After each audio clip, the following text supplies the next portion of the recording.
right? It depends if you like jazz or not. Huh? It depends if you like jazz or not. If you don't like jazz, you won't like the song. That song made me feel like I was down in the village at one of like these, like a beatnik type of club. Coffee shop. The old-fashioned coffee so. shop. Yeah, waiting for the guy to come and do some poetry or some kind of reading. That's what I said. Well, funny you should say poetry, because guess what? Felix as always, did my research. Found an article here about Jack the Ripper it's been reported, a renowned poet, Francis Thompson, who was also a teacher. It says here, England's most notorious serial killer may have been renowned poet Francis Thompson, according to one teacher who claims to have cracked the century-old murder mystery. Thompson penned poetry by day and butchered prostitutes by night under the guise of the murderous Jack the Ripper. The 45-year-old educator says research from an exhaustive 20-year study shows the artist is a legendary culprit behind the grisly 1988 slaying of 5 London prostitutes in a 10-week killing spree.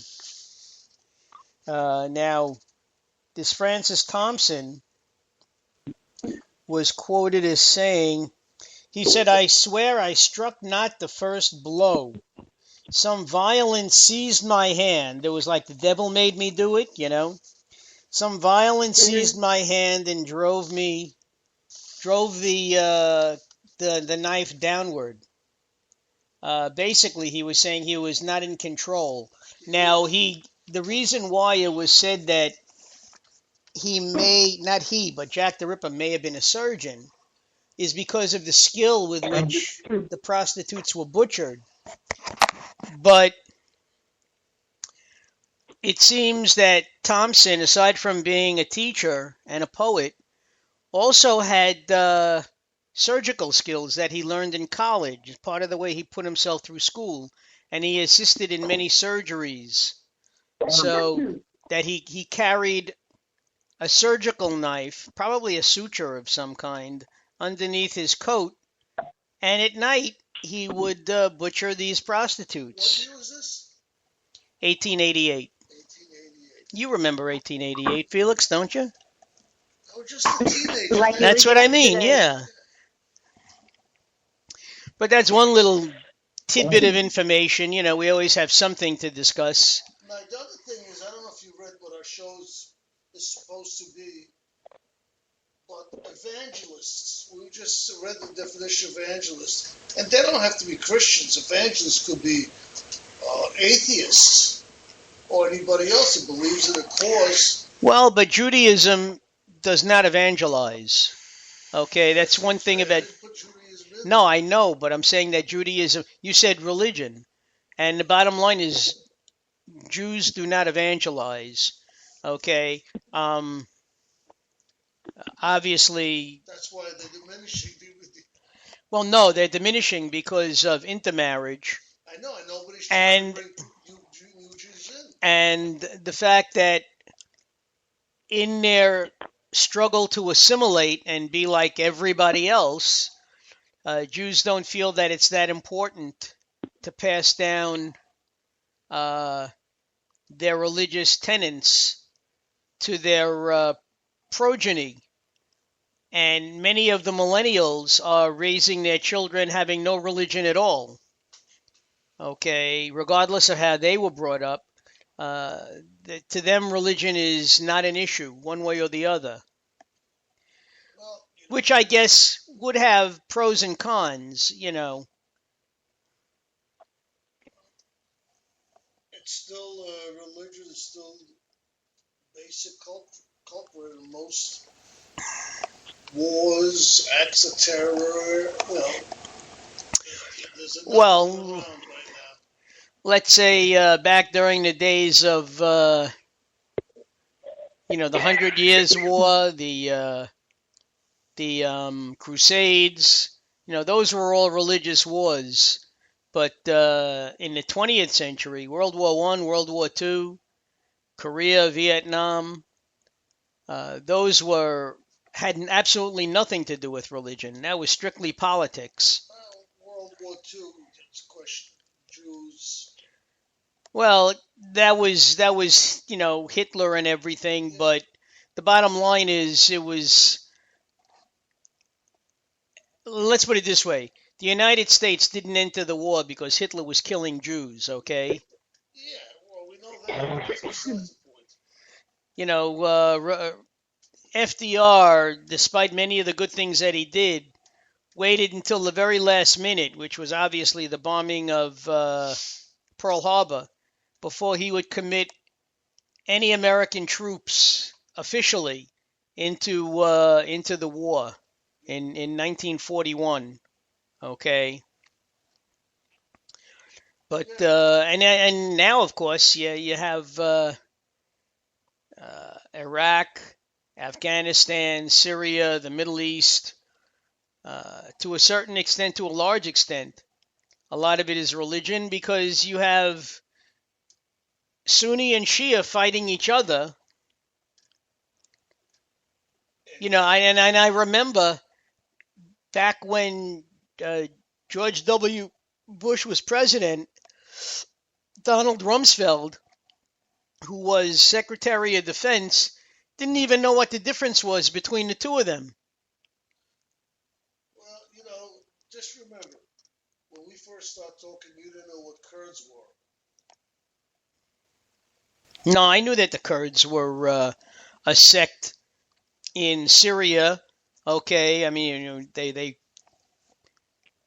would like to break away and. In the beginning, you did not know who they were.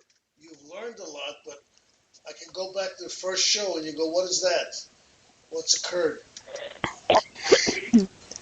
No, Kurds I knew. There was another word that sounds like Kurds, but it's not Kurds. Well, the Kurds or something. The Kurds. That even the politicians today were getting confused about. I always knew what Kurds were, but in any event, hey, look, according to Pope Francis, atheists can now get into heaven. So forget about the fact that they don't believe in heaven, because to believe in heaven means you have to believe in God, really, or a God. Well, he has a different understanding. Uh-oh, she's saying my mic is on, but I'm seeing that my mic is working. Mark, talk. Mine's on. No, yours is off, Mark. Mark sounds fine. You sound very distant. I sound distant now? Yeah, you don't sound like before when you realized that your mic was off and you fixed it. You sounded great. Now you sound you sound like you're in another room. Really?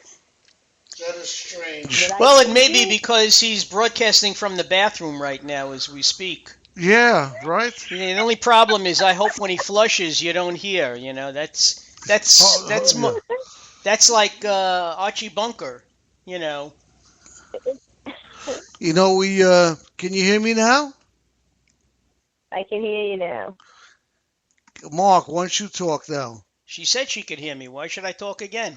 Because we're only coming up on one. I understand that you're on one island and I'm on another island, but I mean. No. What's happening? Only one of us is showing broadcasting, and I'm not sure who. And I assume it's you, Mark, not me. I don't know. I have no idea.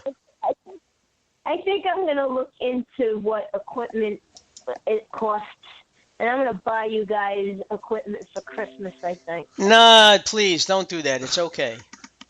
It's okay. Spend the money on Sammy.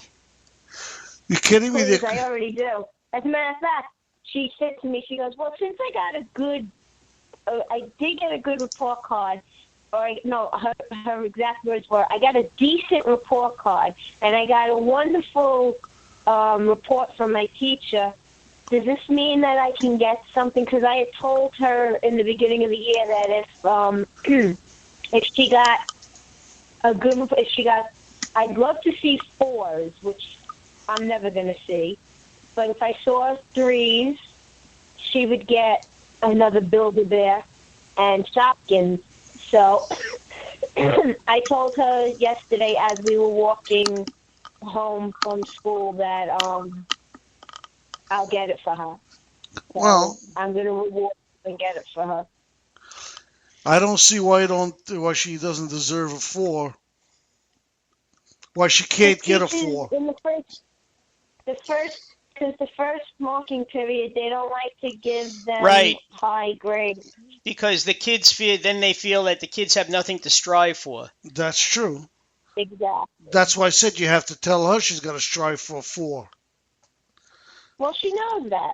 She knows, and she's getting there. If I knew that a kid showed promise, okay, a lot of promise, I would, and obviously the grades would, support this. I'd start them out with a 90, then I'd go to a 93, then I'd go to let's say a 96, and at the end, I think in all my teaching years, I only gave 2 students 100. I mean, it was like these kids were phenomenal. Yeah, I mean, 100 is like... I mean, look, to say they knew as much as the teacher is not exactly a compliment since I was the teacher. But the bottom line is I gave 200s. In fact, when it came time to give the second 100, I actually called up my former student who was the first student that I ever gave 100 to. And I explained to her, I said, listen, I have this student. Of all names, her name, you ready for this? Her name was Angela Davis. Not the Angela Davis from San Francisco who was a member of the Black Panthers and whatever. She was a white Angela Davis. Okay? She was in my class, and she deserved 100, and I called the first student who I gave 100 to. And I said, listen, I just wanted to clear it with you. And she said, fine, go for it. So I gave her 100. She wound up with a scholarship to Rice in Texas. She ran track, and she was going to be a doctor, I remember. And then I lost touch with her, obviously. See, that's the one thing in junior high school.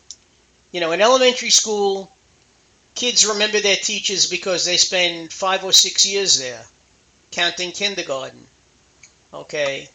And the teachers really see them growing up. In high school, the kids are old enough to pick and choose which teachers they want to have as friends, and they try to keep in touch with them or the teachers, and it's really very nice. But junior high school is the forgotten years. They're only there from 7th and 8th grade. Sometimes if the school is a 7, 8, and 9 school, they're there for 3 years.